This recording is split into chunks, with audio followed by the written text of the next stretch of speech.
Hey, Cowboys Nation! Welcome back to Cowboys News TV, your #1 source for all things Dallas Cowboys.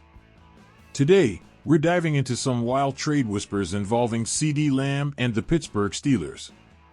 But before we get started, make sure to subscribe to our channel and hit that notification bell. Your support helps us grow and reach our goal of 10,000 subscribers. Let's break it down. Y'all, let me tell you, the Pittsburgh Steelers are smack dab in the middle of all these wide receiver trade whispers. They're on the hunt for a solid #2 wideout, and names like Brandon Ayuk, Deebo Samuel, and Courtland Sutton are being thrown around. But Bleacher Report's Brad Gagnon came up with a wild idea. What if the Steelers send George Pickens and a second-round pick over to the Dallas Cowboys for CeeDee Lamb? Gagnon's thinking goes like this. Unlike those rookie receivers mentioned earlier, George Pickens has already made a name for himself in the NFL, and he's just 23, he wrote. Even so, the Steelers might want to amp up their arsenal for Russell Wilson and Justin Fields. Pickens just wrapped up a killer 1,000-yard sophomore season, so this trade would be more like a player-for-player swap. Dallas would save some cash and get a draft pick, while Pittsburgh would pull out all the stops to get this right. This guy, CeeDee Lamb, just wrapped up one of the best seasons any receivers ever had in the NFL, hauling in a whopping 135 catches for 1,749 yards and 12 touchdowns. That's right, he's been tearing it up on the field. Come 2025, he's set to hit the free agent market. Now, I reckon the Steelers snatching him up would be a big old win, but they'd still be missing a solid #2 receiver. Sure, they'd have an upgrade for their top target, but it ain't fixing their whole problem. So, what can they do? Well, they might just go out and trade for another receiver. Someone like Treylon Burks or John Mechie could come in for next to nothing.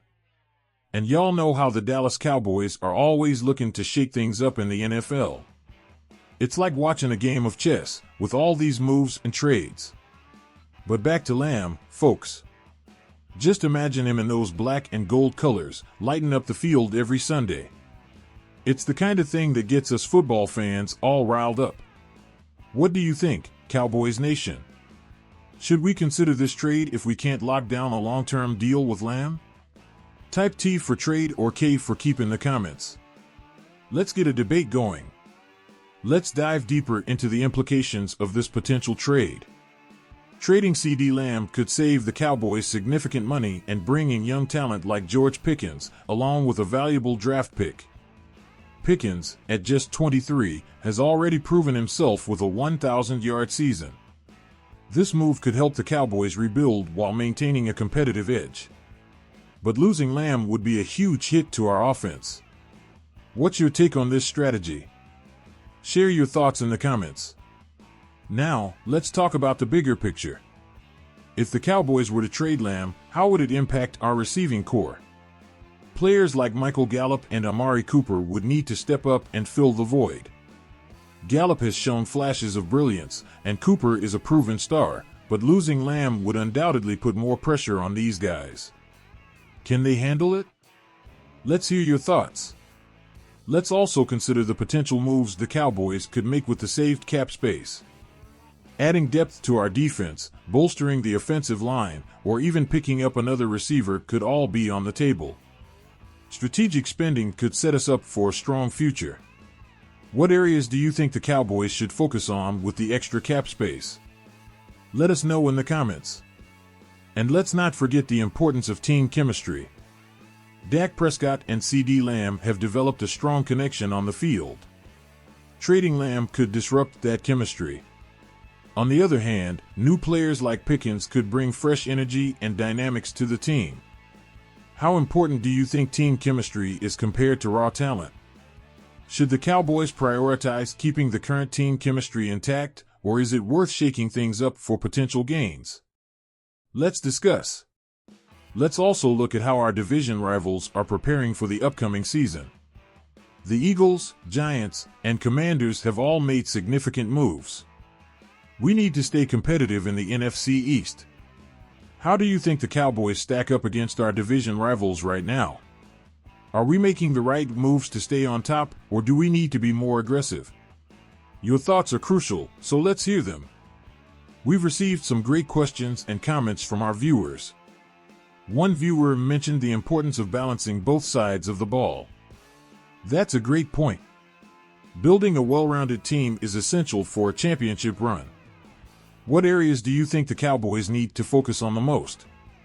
Is it bolstering the defense, improving the offensive line, or maybe adding depth to the receiving core? Share your thoughts in the comments. Speaking of the playoffs, let's not forget our recent heartbreaks. The Dez Bryant catch-no-catch game, the Romo fumble, and the Jared Cook toe-drag catch. These moments highlight the importance of having depth and resilience in our roster. What are your most memorable Cowboys playoff moments, both good and bad?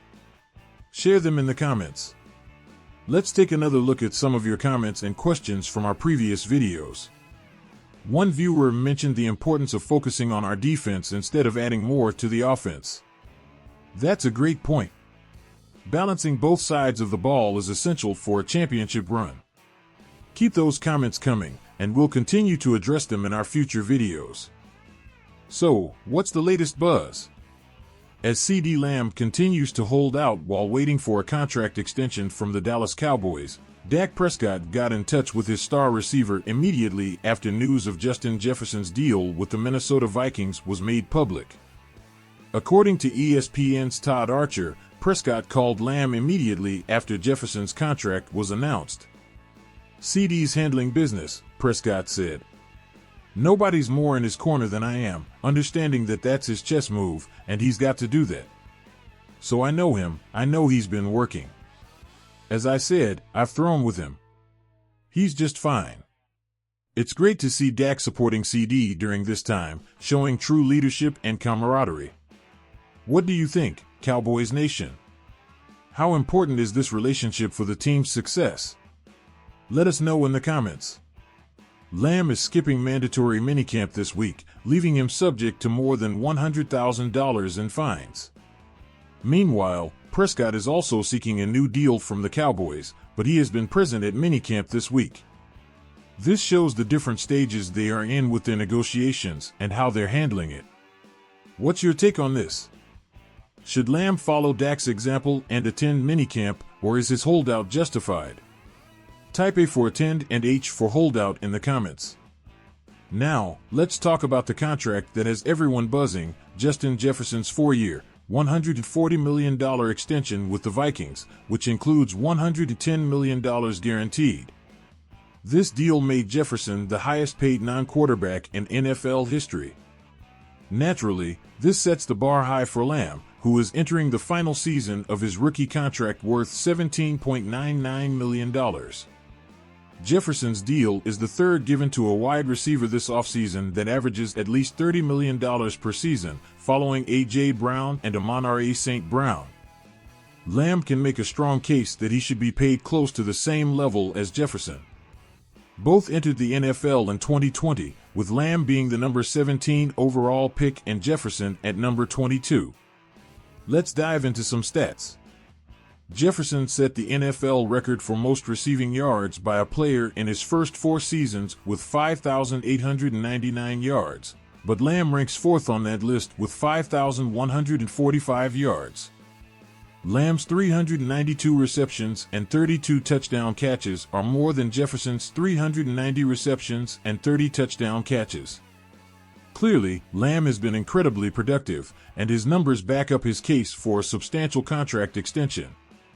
The Cowboys' decision to slow play things with Lamb could ultimately cost them more if they don't get an extension done soon. If the Cowboys continue to drag this process out, they will have to worry about the possibility that Lamb holds out during training camp and the preseason. This could disrupt the team's preparation and chemistry leading into the new season. So, what's the best move for the Cowboys? Should they meet Lamb's demands and secure him with a lucrative extension, or should they play hardball and risk further holdouts?